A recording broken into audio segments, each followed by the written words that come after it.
Hello दोस्तों, आपका स्वागत है जीएस पाठशाला आईएएस में।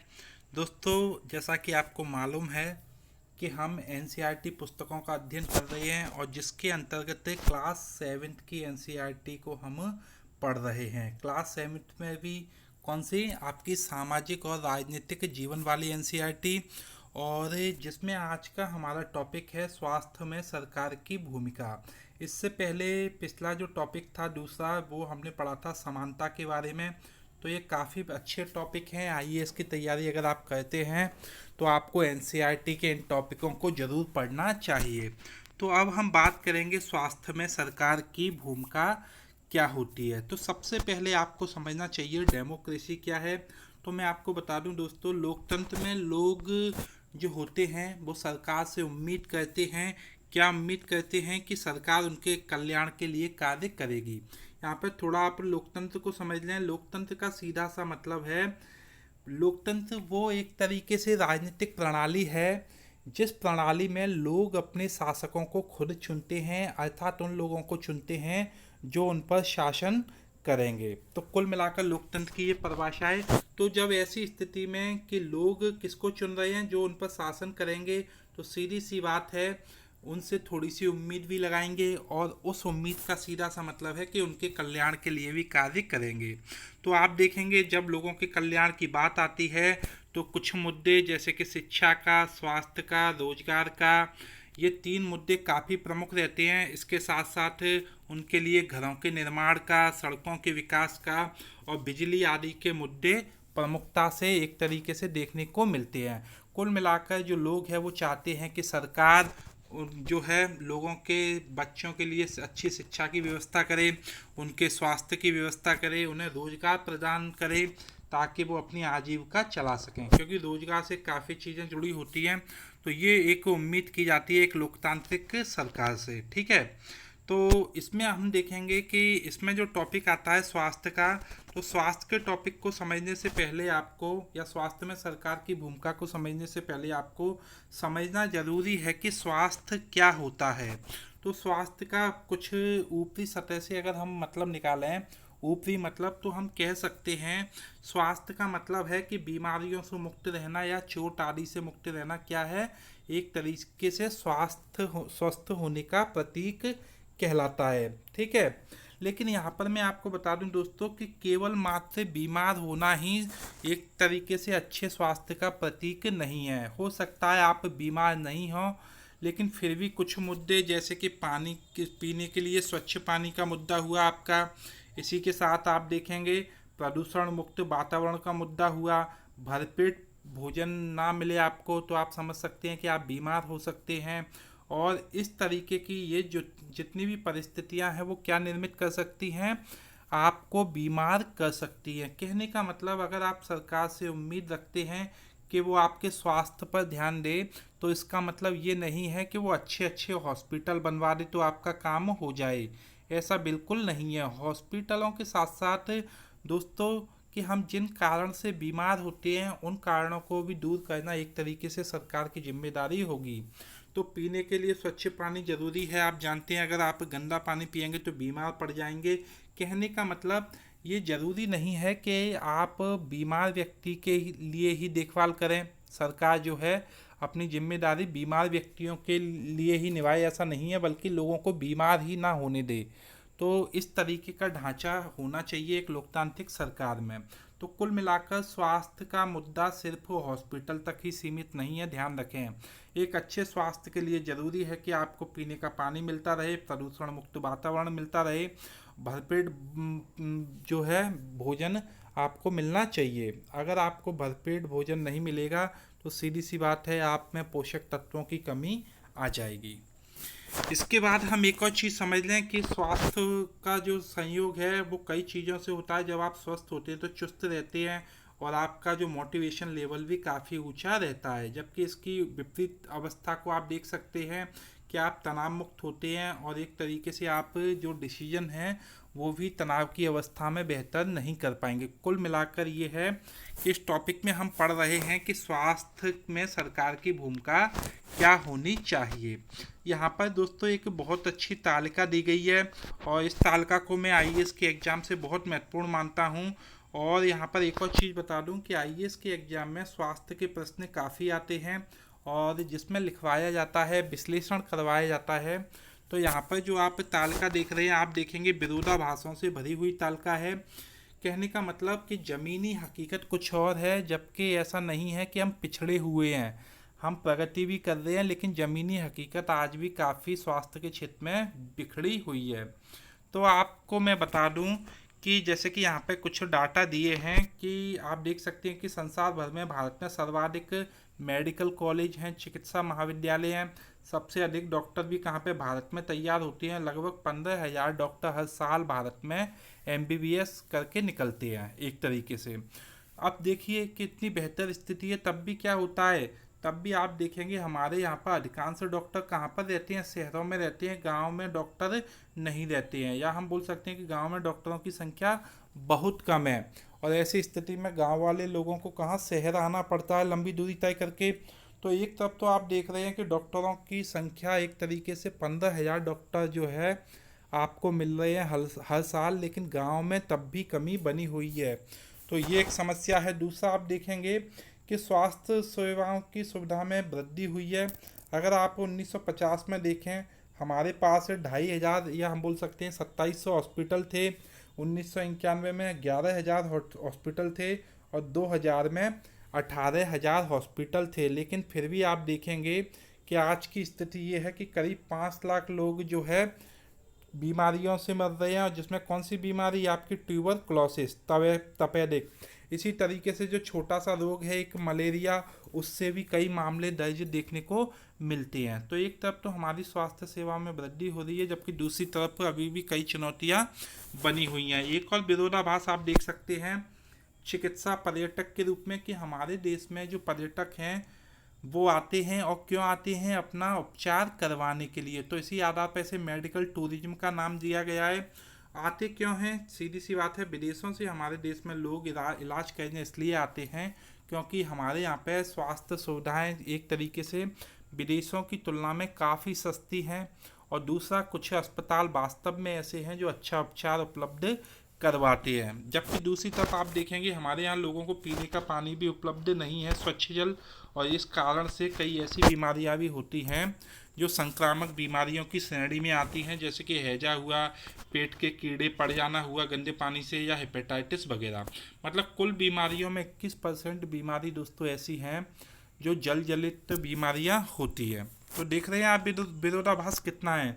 और दूसरा एक और सबसे बड़ा विरोधाभास देखेंगे कि हमारा जो देश है दवाई निर्मित करने में चौथे स्थान पे आता है और साथ ही साथ बड़ी मात्रा में दवाई निर्मित भी करता है। लेकिन दूसरी तरफ आप देखेंगे कि बच्चों को भरपेट भोजन भी नहीं मिलता है और जिसके कारण से वो अल्पपोषण के शिकार हो जाते हैं। तो ये जो तालिका है वो स्वास्थ्य पर भारत का विश्लेषण करने की दृष्टि से काफ़ी महत्वपूर्ण है, इसे आप तैयार रखें हमेशा। इसके बाद हम देखते हैं कि भारत में प्राय ये कहा जाता है कि हमारे पास स्वास्थ्य सेवाएं प्रदान करने में हम सरकार असमर्थ है। क्यों असमर्थ है? क्योंकि पर्याप्त धन और सुविधाएं नहीं हैं। बिल्कुल सही कह रहे हैं दोस्तों, सरकार की कुछ एक तरीके से हम कमियां भी मान सकते हैं। हमारा देश एक विकासशील देश है, विकासशील देश होने के कारण धन की भी कमी है, ये बात सही है। और जनसंख्या विस्फोट तो आप समझते ही हैं, बहुत बड़ी मात्रा में जो है जनसंख्या हमारी हर साल बढ़ जाती है। तो इस कारण से संसाधन हम पे कम पड़ जाते हैं और हम जिसका प्रभाव स्वास्थ्य क्षेत्र में भी देखने को मिलता है। यहाँ पर एक और चीज़ हम बात करते हैं, यदि हमें बीमारियों से बचना है और बेहतर स्वास्थ्य सेवाएं चाहिए तो हमें किन किन चीज़ों की ज़रूरत पड़ेगी। स्वास्थ्य केंद्रों की ज़रूरत पड़ेगी। आप स्वास्थ्य केंद्रों का ढांचा पढ़ेंगे, जैसे कि प्राथमिक स्वास्थ्य केंद्र, जिला स्वास्थ्य केंद्र, ये सारी चीज़ें। हमें अस्पतालों की ज़रूरत पड़ेगी, परीक्षण के लिए प्रयोगशालाओं की ज़रूरत पड़ेगी। आप देखेंगे कोविड-19 का जो एक तरीके से कोविड का जो हम बोल सकते हैं दौर चल रहा है, तो प्रयोगशालाओं की काफ़ी महत्वपूर्ण भूमिका है। तो जिस देश के पास परीक्षण के लिए पर्याप्त प्रयोगशालाएं थीं उन्होंने बेहतर एक तरीके से क्षेत्र में किया है। एम्बुलेंस की सुविधा होनी चाहिए। देश काफ़ी बड़ा है दोस्तों, तो हर जगह पर अस्पताल खोलना असंभव भी है, तो कहीं ना कहीं हमें एम्बुलेंसों की भी बड़ी मात्रा में ज़रूरत है। ब्लड बैंक भी ज़रूरी है। जो आप देखेंगे कई लोग हैं, या महिलाओं को अगर हम फोकस करें, महिलाओं में खून की कमी रहती है, एनीमिया होता है, और इस कारण से महिलाओं को ब्लड की ज़रूरत पुरुषों की तुलना में अधिक पड़ती है। तो हमें स्वास्थ्य क्षेत्र में इन चीज़ों पर फोकस करने की ज़रूरत है। फिर हम आते हैं कि ऐसी सुविधाओं की व्यवस्था को चलाने के लिए हमें स्वास्थ्य सेवकों की भी ज़रूरत है, नर्सों की ज़रूरत है, योग्य डॉक्टरों की और अन्य विशेषज्ञों की भी ज़रूरत है। परामर्श के लेवल पर भी है, रोगों को पहचानने के लेवल पर भी है, और इलाज करने के लेवल पर भी है। कुल मिलाकर हम कह सकते हैं हमें एक कुशल मानव संसाधन की भी ज़रूरत है, जो स्वास्थ्य क्षेत्र में एक तरीके से बेहतर कार्य कर सकें। अब दोस्तों हम बात करते हैं, भारत में बड़ी संख्या में डॉक्टर, दवाखाने और अस्पताल हैं, आप सभी लोग जानते हैं, लेकिन फिर भी जनसंख्या के अनुपात में कहीं ना कहीं कम है। यहाँ पर मैं आपको बता दूं कि देश में सार्वजनिक स्वास्थ्य सेवाओं को चलाने का पर्याप्त अनुभव और ज्ञान भी हमारे पास उपलब्ध है, क्योंकि सरकार है, सार्वजनिक क्षेत्र में काम करती है, तो ऐसा नहीं है कि उसने हॉस्पिटल नहीं बनाए हों। बहुत बड़े बड़े हॉस्पिटल सरकार के द्वारा बनाए गए हैं। ठीक है, तो ये सारी चीज़ें हैं, लेकिन आप देखेंगे कि सरकार अपनी जनसंख्या के एक बड़े भाग की देखभाल करने में समर्थ भी है। आप इसे पूरी तरीके से इग्नोर नहीं कर सकते कि सरकार कुछ नहीं करती है। साथ ही साथ समय के साथ साथ चिकित्सा विज्ञान के क्षेत्र में वृद्धि भी हुई है, और जिससे नई तकनीकें और विधियाँ भी डेवलप होती चली गई हैं। ठीक है, फिर हम दूसरे पहलू की बात करें तो हमारे देश में स्वास्थ्य की स्थिति कितनी खराब है, इसको हम कई चीज़ों से समझ सकते हैं। जैसे कि उचित स्वास्थ्य सेवाएं एक तरीके से हमारे यहाँ पर विकसित नहीं हो पाई है, और यहाँ पर हम एक विरोधाभास की स्थिति भी देखते हैं, जो हमारी अपेक्षाओं के विपरीत है, कि हमारे देश के पास पैसा है, ज्ञान है, अनुभवी व्यक्ति हैं, फिर भी हम स्वास्थ्य सुविधाएं देने में असमर्थ हैं। कहीं ना कुछ ड्रॉबैक तो हैं हमारे देश में, जिसके कारण से हम बेहतर स्वास्थ्य सुविधाएं जो है तब भी नहीं दे पाते हैं जब सरकार बजट तैयार करती है। तो इन चीज़ों को हमें समझना चाहिए। यहाँ पर आप देख रहे हैं एक सरकारी अस्पताल का चित्र है। मरीजों को आप देखेंगे सरकारी अस्पतालों में लंबी लाइन डेली लगानी पड़ती है। तो ये एक समस्या है कि लाइनों में जो व्यक्ति बीमार है उसे लाइन में खड़ा होना पड़ता है, और आप देख सकते हैं डेली लाइन में अगर आप लगेंगे या जाएं कभी हॉस्पिटल में, आप अंदाज़ा लगा सकते हैं कि एक बीमार व्यक्ति का स्वयं लाइन में लगना कितना कष्टदायक हो सकता है। यहाँ पर एक हाकिम शेख की कहानी दी गई है, और हाकिम शेख चूँकि एक खेत मजदूर समिति है उसके सदस्य थे, वो एक बार ट्रेन से गिर जाते हैं। तो होता ये है दोस्तों कि वो सरकारी अस्पताल में जाते हैं, तो किसी अस्पताल में तो बिस्तर खाली नहीं होता है, कहीं पर कोई विशेषज्ञ नहीं होता है, तो इस तरीके से उन्हें काफ़ी समस्याएं फेस करनी पड़ती है। मतलब कहीं ना कहीं स्वास्थ्य सेवाओं के अभाव में वो एक तरीके से कई घंटे तक तड़पते रहते हैं। फिर फाइनली उन्हें कहाँ जाना पड़ता है, निजी अस्पताल में जाना पड़ता है, और निजी अस्पताल में हालांकि उनका इलाज तो हो जाता है, लेकिन बहुत पैसा खर्च होता है, और सीधी सी बात है जब इतना पैसा खर्च होता है तो वो जो है कर्जे लेते हैं, और कर्जे की स्थिति में क्या होगा आप समझ सकते हैं।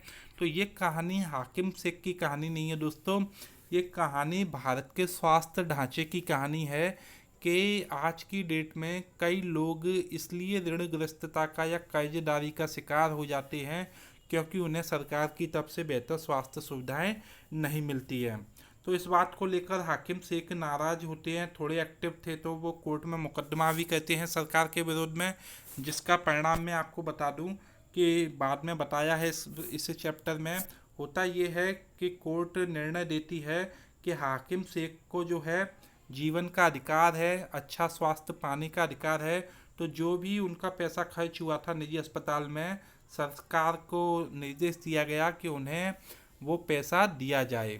तो क्यों ये निर्देश दिया गया आप समझ सकते हैं। कोर्ट ने ये निर्देश इसलिए दिया क्योंकि जीवन की रक्षा करना और स्वास्थ्य की रक्षा करना या अच्छा स्वास्थ्य उपलब्ध कराना सरकार की जिम्मेदारी है। ठीक है, तो ये कहानियों के माध्यम से एनसीईआरटी आगे बढ़ती है।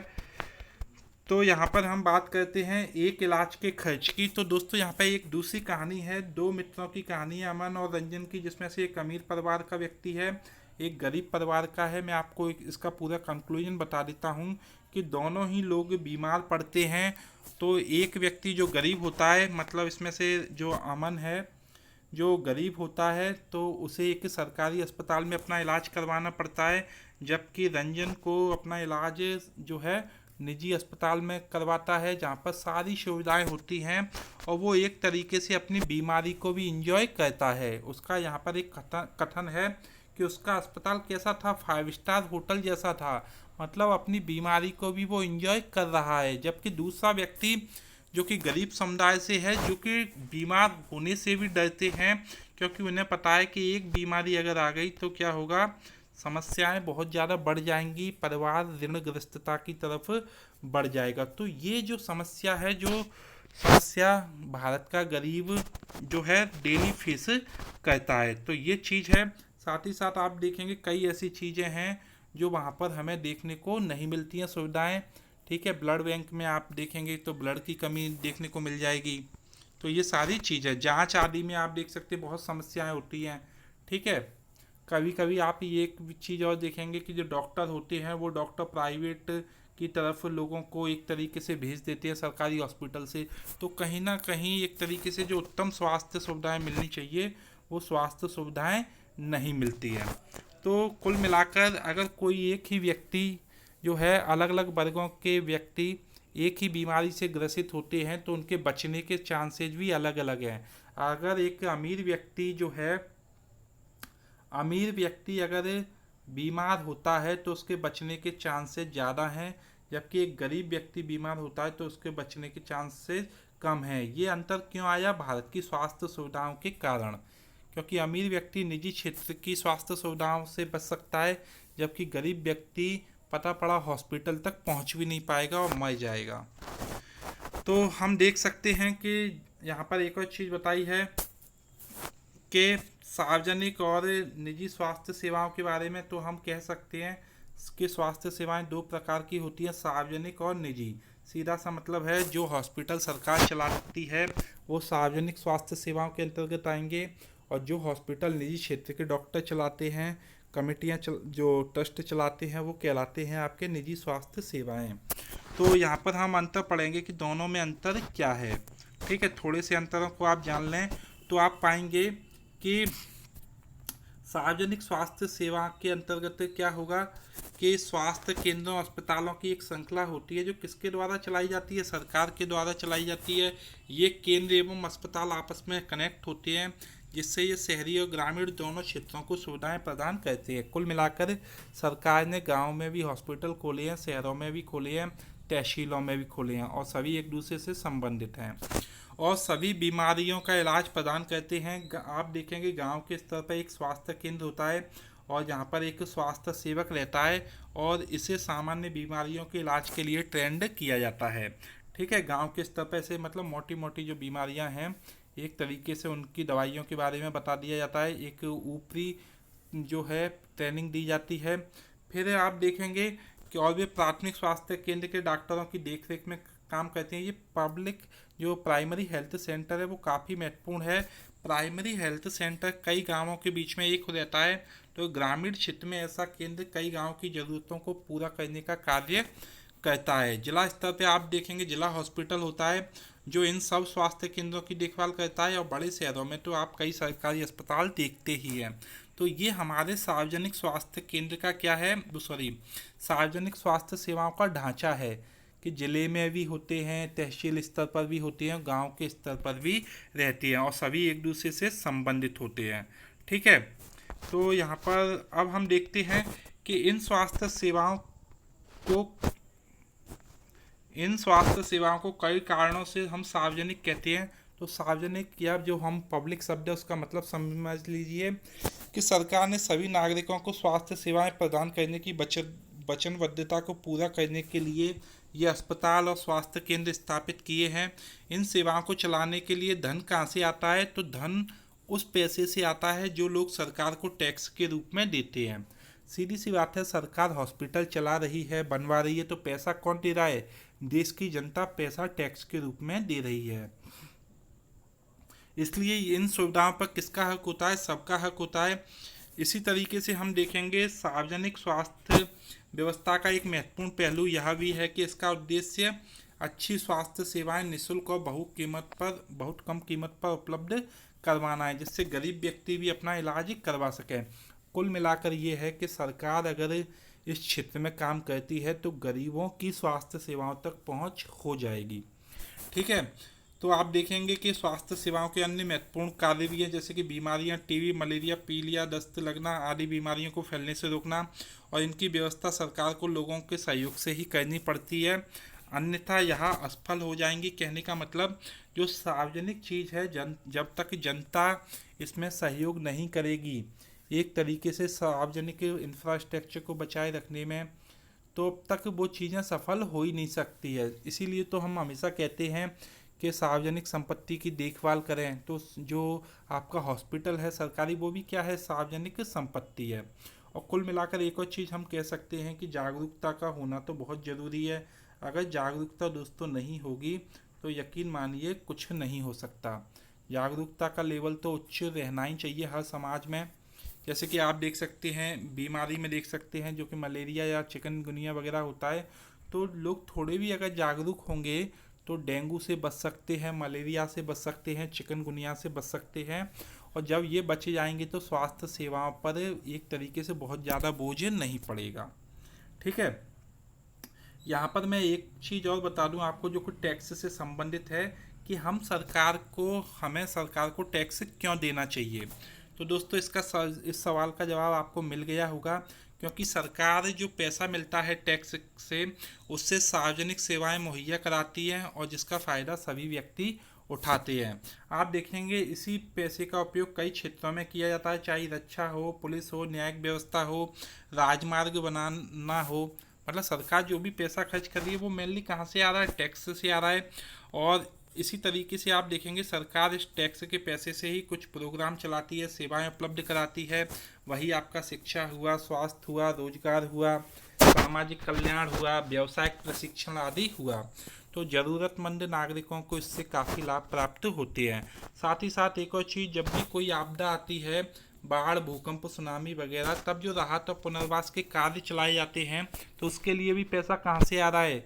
आपके टैक्स से ही आ रहा है। इसी तरीके से आप देखेंगे अंतरिक्ष परमाणु कार्यक्रमों के लिए जो धन दिया जा रहा है, उसके लिए पैसा कहाँ से आ रहा है? तो आपके द्वारा ही एक तरीके से चुकाया जा रहा है। तो कुल मिलाकर आपको टैक्स देना जरूरी है अगर आप टैक्स के दायरे में आते हैं। तो आप देखेंगे सरकार खासतौर से गरीबों को कुछ सेवाएं प्रदान करती है जो वे बाजार से नहीं खरीद पाते।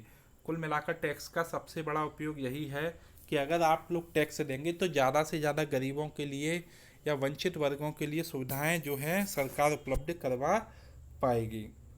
इसके बाद हम हाकिम शेख की बात करते हैं। मैंने आपको कंक्लूजन बता दिया था कि हाकिम शेख ने, जो कि हमने अभी कहानी पढ़ी थी, जब वो ट्रेन से गिर गए थे, उन्हें सरकारी अस्पतालों में कोई मदद नहीं मिली, फिर उन्हें निजी अस्पताल में जाना पड़ता है। तो जब उन्होंने कोर्ट में चैलेंज किया तो कोर्ट ने क्या निर्णय दिया? तो कोर्ट संविधान के अनुसार चलता है, आपको पता है। तो उन्होंने कहा कि स्वास्थ्य सेवाएं प्रदान करना सरकार का क्या है? प्राइमरी कर्तव्य है, और सरकार को हर व्यक्ति के जीवन के अधिकार की रक्षा करनी चाहिए। और यदि कोई अस्पताल समय पर व्यक्ति को इलाज नहीं कर पाता है तो इसका तात्पर्य है कि उसे जीवन की सुरक्षा उपलब्ध नहीं करवाई गई है। ठीक है दोस्तों, यहाँ पर मैं आपको बता दूँ, ये बातें इतनी महत्वपूर्ण हैं। जब आप केस स्टडी सॉल्व करते हैं और इस तरीके के तर्क देते हैं तो आपके नंबर बहुत अच्छे आएंगे, इसमें कोई डाउट ही नहीं है। तो अदालत ने कहा कि सरकार का कर्तव्य है कि मरीजों को आवश्यक सेवाएं दे, उन्हें आकस्मिक इलाज की सुविधा उपलब्ध कराए। अस्पताल और आकस्मिक संबंधी जो स्वास्थ्य संबंधी कर्मचारियों को आवश्यक इलाज करने की जिम्मेदारी मिलनी चाहिए। तो कुल मिलाकर अदालत ने फाइनली ये कहा राज्य सरकार को कि हाकिम शेख के द्वारा जितना पैसा खर्च हुआ है उनकी बीमारी पर, उसका भुगतान सरकार ही करेगी। तो आप समझ सकते हैं ये कितनी महत्वपूर्ण बात है। ठीक है, तो इस जिम्मेदारी से सरकार दूर नहीं भाग सकती। इसके बाद हम आते हैं निजी स्वास्थ्य सेवाओं पर। हमने सरकारी स्वास्थ्य सेवा पढ़ ली, सार्वजनिक आपको पता है पैसा कहाँ से आ रहा है, सरकार खर्चे कर रही है। अब निजी स्वास्थ्य सेवाओं की यदि हम बात करें दोस्तों, तो आप कह सकते हैं कि हमारे देश में निजी स्वास्थ्य सेवाओं का भी जाल फैला हुआ है। हमारे देश में कई तरीके की निजी स्वास्थ्य सेवाएं पाई जाती हैं। बड़ी संख्या में डॉक्टर अपने खुद के जो है हॉस्पिटल खोल लेते हैं, निजी दवाखाने।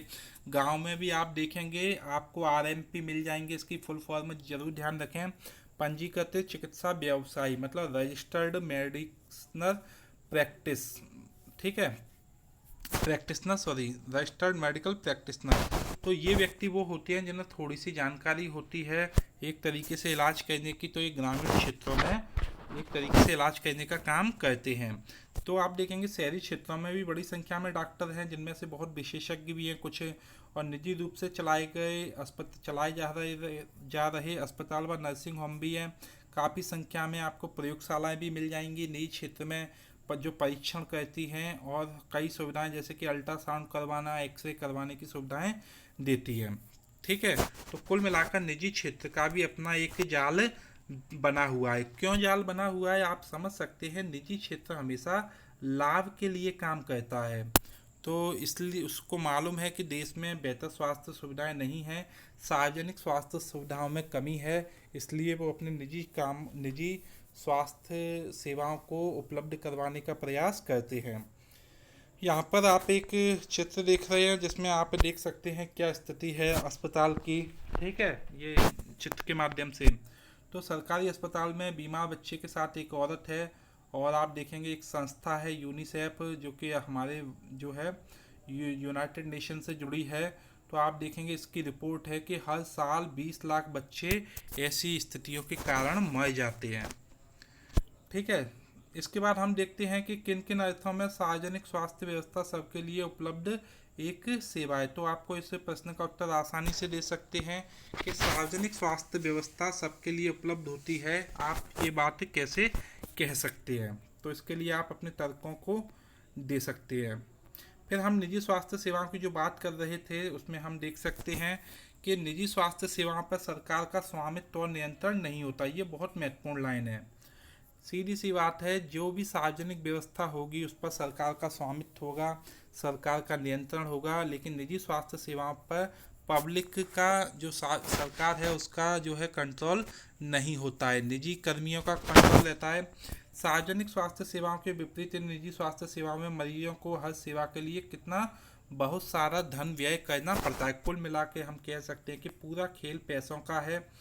ठीक है, फिर हम देख सकते हैं कि अब तो बड़ी बड़ी कंपनियां भी अस्पताल चलाने लगी हैं। बिल्कुल सही है दोस्तों, आप देखेंगे कि जो एक तरीके से जो चेन है मल्टी हॉस्पिटलिटी की, ठीक है, तो ये ऐसी ऐसी श्रृंखलाएं चल रही हैं बड़े बड़े हॉस्पिटलों की जो कंपनी की स्टाइल में चलती हैं। आप कुछ कंपनियों को भी देख सकते हैं जो दवाइयों को बनाने और बेचने में भी भाग लेती है। तो कुल मिलाकर निजी क्षेत्र का जो गेम है स्वास्थ्य क्षेत्र में वो बड़ी तेज़ी के साथ फल फूल रहा है।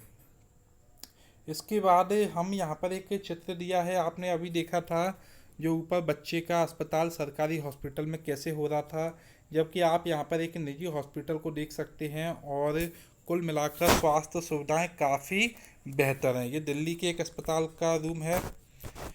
फिर इसके बाद हम देख सकते हैं यहाँ पर आपके लिए कहा गया है कि आपके घर के पास कौन सी निजी स्वास्थ्य सेवाएं उपलब्ध हैं और उन्हें चलाने वाले लोगों वहाँ दी जाने वाली सुविधाओं का पता लगाइए। तो आप बिल्कुल एक तरीके से बता सकते हैं कि निजी क्षेत्र में जो स्वास्थ्य सेवाएं मिलती हैं वो काफ़ी बेहतर होती हैं, इसमें कोई भी डाउट नहीं है। अब प्रश्न उठता है कि स्वास्थ्य सेवा और समानता, ठीक है, क्या सबके लिए पर्याप्त स्वास्थ्य सेवाएं उपलब्ध हैं? हम एक नज़र में कह सकते हैं कि बिल्कुल भी नहीं है। तो हम देखेंगे कि हम भारत में ऐसी स्थिति का सामना कर रहे हैं जहां निजी सेवाएं तो बढ़ रही हैं लेकिन सार्वजनिक नहीं। ऐसी दशा में लोगों को पर्याप्त मुख्यतः निजी सेवाएं ही उपलब्ध हो पाती हैं, और ये भी कहाँ मिलती हैं, सिर्फ शहरों तक ही केंद्रित हैं, और इन सेवाओं का मूल्य भी काफ़ी अधिक रहता है। दवाइयाँ भी महंगी होती हैं और जिन्हें खरीदने में भी लोग काफ़ी जो है सक्षम नहीं रहते, और अगर खरीद भी लेंगे तो क्या होगा, गरीब व्यक्ति जो है ऋण जाल में फंस जाएगा। तो आप देखेंगे कि वर्तमान समय में जनसंख्या भले ही कितनी तेज़ी के साथ बढ़ रही हो, लेकिन स्वास्थ्य सेवाएं उतनी तेज़ी के साथ भारत में नहीं बढ़ पा रही हैं। हालांकि निजी सेवाएं बढ़ रही हैं, लेकिन निजी सेवाओं के अपने भी क्या दोष हैं कि ज़्यादा पैसा चाहिए तो सीधी सी बात है, व्यक्ति किस में फंस जाएगा, ऋण जाल में फंस जाएगा। फिर आप देखेंगे कुछ निजी सेवाएं अधिक कमाने के लिए प्राय ऐसे कार्यों को भी प्रोत्साहित करती है जो सही नहीं है। बिल्कुल सही कह रहे हैं। आप देखेंगे कि स्वास्थ्य क्षेत्र में कई बार अनैतिक कार्य सामने आते हैं। ठीक है, लोगों को आप देखेंगे वेंटिलेटर पर रख दिया जाता है, या जो प्रसूता महिलाएं होती हैं जो बच्चों को जन्म देने वाली हैं उनकी सीजेरियन डिलीवरी करवाई जाती है। तो इस तरीके से नैतिकता को भुला दिया जाता है। तो ये भी यहाँ पर दोष हैं। कुछ चिकित्सक ज़रूरत से ज़्यादा दवाइयाँ, इंजेक्शन या सलाइन आदि की भी सलाह देते हैं, जबकि साधारण इलाज भी पर्याप्त हो सकता है। कुल मिलाकर हम कह सकते हैं निजी स्वास्थ्य सेवाओं के अपने कुछ दुर्गुण भी हैं। और आप देखेंगे महंगी महंगी दवाइयाँ रिकमेंड की जाएंगी आपके लिए, महंगा उपचार रिकमेंड किया जाएगा, ये सारी चीज़ें। यहाँ पर एक महत्वपूर्ण शब्द आता है, उसे हम आगे समझेंगे, जेनेरिक नाम।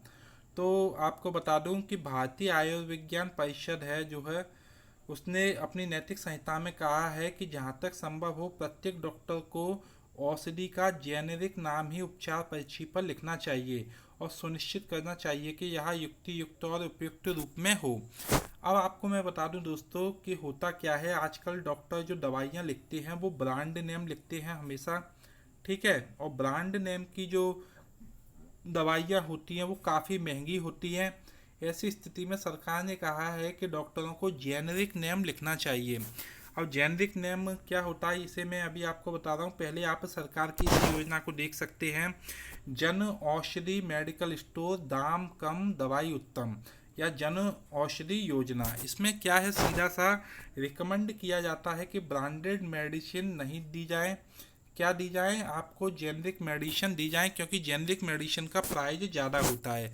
आप वैसे भी जानते हैं दोस्तों कि ब्रांड जो क्रिएट होता है किसी भी चीज़ का, तो ब्रांड कोई चीज़ बन जाती है तो सेम सेवा के ज़्यादा पैसे लगने लगते हैं। कोई कोचिंग संस्थान का नाम हिट हो गया है, पब्लिसिटी अच्छी हो गई है, वो ब्रांड हो गया है, तो क्या होगा, सेम चीज़ को पढ़ाने के, हिस्ट्री को पढ़ाने के वो ज़्यादा पैसे लेगा। सेम पीएससी की तैयारी को, आईएएस की तैयारी को कराने की एक बड़ी रकम उसके द्वारा ली जाएगी। सेम काम होता है यहाँ पर स्वास्थ्य क्षेत्र में, कि जो दवाइयाँ पेटेंट हैं और उनके ब्रांड नेम से चलती हैं उनकी कीमतें भी बहुत ज़्यादा होती हैं, जबकि जेनरिक नाम से बिकने वाली दवाइयों की कीमत कम होती है। जेनरिक नेम का सीधा सा मतलब मैं आपको बता दूं दोस्तों कि जो केमिकल नाम होता है दवाई का, जब उस नाम से ही दवाई बिकती है तो वही क्या है, जेनरिक नेम। अगर हम बात करें भारत की, तो आप अब भारत में देख सकते हैं क्या स्थिति है। तथ्य यह है कि जनसंख्या के 20% लोग ही बीमारी के दौरान आवश्यक दवाइयों को खरीदने में सक्षम होते हैं। समझ रहे हैं? तो यहाँ पर एक्चुअली आवश्यक दवाइयों पर सरकार ने थोड़ा सा लाभ दिया है, कुछ दवाइयों को आवश्यक दवाइयों की श्रेणी में रखा है और उनकी कीमतों को हमारी भारत सरकार ने कम भी रखा है। तो जो लोग अस्पताल में किसी बीमारी या चोट के कारण भर्ती होते हैं उनमें से 40% लोग खर्चों का भुगतान करने के लिए पैसे उधार लेते हैं और अपनी कुछ संपत्ति बेचते हैं। ये सबसे बड़ी चीज़ है। आज भी देश में बीमारी एक संकट है, और जिस परिवार में ये संकट आ जाता है, एक एवरेज मध्यम वर्गीय परिवार में भी, तो एक तरीके से उसकी स्थिति काफ़ी ख़राब हो जाती है। ठीक है, इसमें हम आगे देखते हैं कि गरीब लोगों के परिवार में हर बीमारी चिंता मुसीबत का कारण बन जाती है। ऐसी स्थिति बार बार आती है तो और समस्या होती है। गरीब लोगों के साथ देखो एक समस्या पहले से ही होती है कि गरीब लोग अच्छा भोजन नहीं कर पाते हैं, तो उनमें पोषण की कमी पहले से रहती है, और ये परिवार उतना भोजन भी नहीं खा पाते जितना उन्हें खाना चाहिए। उन्हें जीवन की आधारभूत आवश्यकताएं जैसे कि पीने का पानी, घर के लिए पर्याप्त जगह, साफ वातावरण भी उपलब्ध नहीं हो पाता है, इसलिए उनके बीमार पड़ने की संभावना अधिक रहती है, और बीमारी पर होने वाले खर्चे से उनकी और हालत दयनीय हो जाती है। तो हम कह सकते हैं दोस्तों कि बीमारी से अमीर नहीं पिसता है, बीमारी से गरीब और ज़्यादा पिसने लगता है। कभी कभी केवल पैसा ही लोगों के बेहतर इलाज में वादक नहीं होता है दोस्तों। आप देखेंगे, एक और चीज़ मैं आपको बता दूं, देखो ऐसा बिल्कुल भी नहीं है कि पैसे के कारण ही लोगों को स्वास्थ्य सुविधाएं नहीं मिल पाती हों। आप देखेंगे कई बार भेदभाव के कारण भी लोगों को स्वास्थ्य सुविधाएं नहीं मिल पाती, जैसे कि महिलाओं को आप देखेंगे महिलाओं को तुरंत इलाज के लिए डॉक्टर के पास ले जाने की टेंडेंसी हमारे भारतीय समाज में नहीं है। गांव में तो बड़ी और भी विकट स्थिति है, महिलाएं बीमार होती रहती हैं और उन्हें तब तक हॉस्पिटल के दर्शन नहीं होते हैं जब तक बिल्कुल वो खाट में नहीं आ जाती हैं। कई आदिवासी क्षेत्रों में भी आप ये स्थिति देख सकती है, वहाँ पे तो स्वास्थ्य सुविधाएं है ही नहीं, ठीक है, और वो अच्छे से चल भी नहीं रही है, तो ये समस्याएं हैं। इसके बाद यहाँ पर हम दो कंडीशन देख रहे हैं दोस्तों, कि एक गर्भवती महिला जो है वो अपना इलाज करवाने के लिए जा रही है, ठीक है, और आप देख सकते हैं स्थिति क्या है, एक गर्भवती है, मतलब एम्बुलेंस की व्यवस्था भी नहीं है कि वो हॉस्पिटल पहुंच सके, तो पैदल दूरी तय कर रही है। इसी तरीके से आप देखेंगे कि आज भी कई डॉक्टरों में, कई सॉरी गाँव में एक जो जीप होती है मेडिकल की, वही जीप ही एक उम्मीद की किरण होती है बस स्वास्थ्य के रूप में।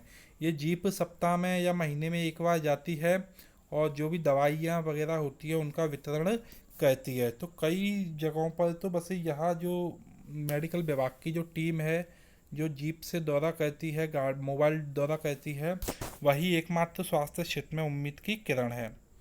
अब प्रश्न उठता है कि क्या किया जा सकता है, तो इसमें कोई संदेह नहीं है कि हमारे देश में लोगों के स्वास्थ्य की दशा अच्छी नहीं है और सरकार का उत्तरदायित्व है कि वह अपने सब नागरिकों को, विशेषकर गरीबों को और सुविधाहीनों को क्या दे, गुणात्मक स्वास्थ्य सुविधाएं उपलब्ध करवाए। फिर भी लोगों का स्वास्थ्य जितना जीवन की आधारभूत सुविधाओं पर और उनकी सामाजिक स्थिति पर निर्भर है, उतना ही स्वास्थ्य सेवाओं के ऊपर निर्भर है। कुल मिलाकर हम कह सकते हैं कि गरीब लोगों को भी जो है बेहतर स्वास्थ्य सुविधा देने का कार्य हमारी सरकार की जिम्मेदारी के अंतर्गत आना चाहिए।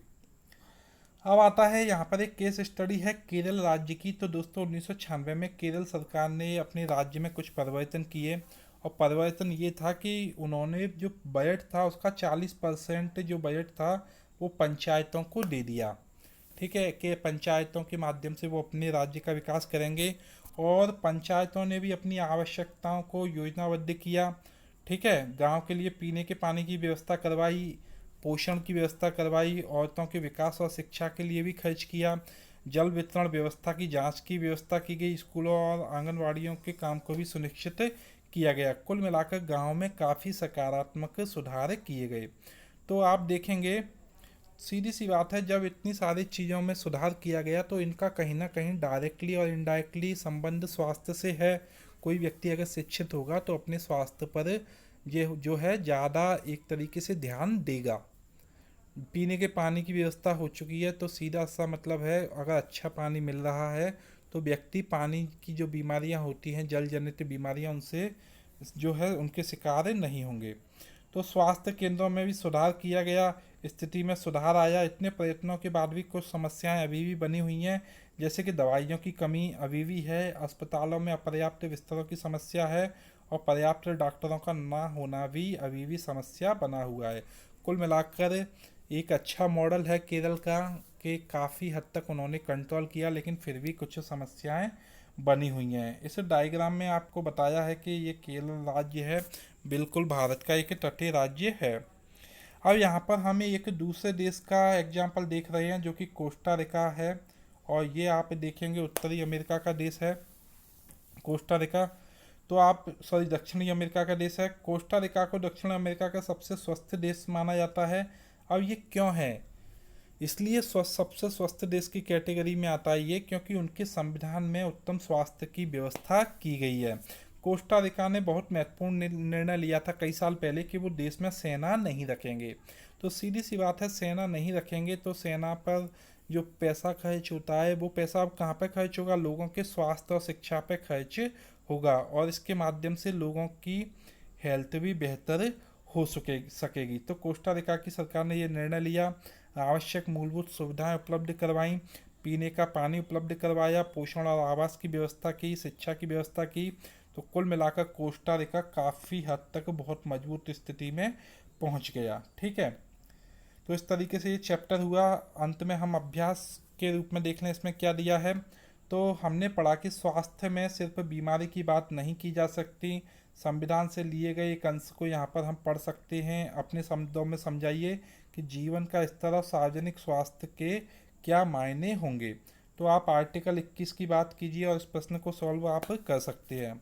अगला आप देखेंगे, सबके लिए स्वास्थ्य की सुविधाएं उपलब्ध कराने के लिए सरकार ने कौन कौन से कदम उठाए हैं या कौन कौन से कदम उठा सकती है। तो दोस्तों इन प्रश्नों पे आप विचार कीजिए। अगर इस चैप्टर को पढ़ने के बाद आप विचार नहीं कर सकते, 100 शब्द नहीं लिख सकते हैं, तो कहीं ना कहीं आपकी अंडरस्टैंडिंग में प्रॉब्लम है। तो इसको विकसित कीजिए, इन प्रश्नों को लिखने के एक तरीके से प्रयास करें। आपको अपने इलाके में उपलब्ध सार्वजनिक और निजी स्वास्थ्य सेवाओं में क्या क्या अंतर देखने को मिलती हैं, आप इन अंतरों को भी बताइए। ठीक है। फिर आता है संविधान का एक महत्वपूर्ण हिस्सा यह कहता है कि पोषाहार स्तर और जीवन स्तर को ऊंचा करने तथा लोक स्वास्थ्य का सुधार करने का राज्य का कर्तव्य है।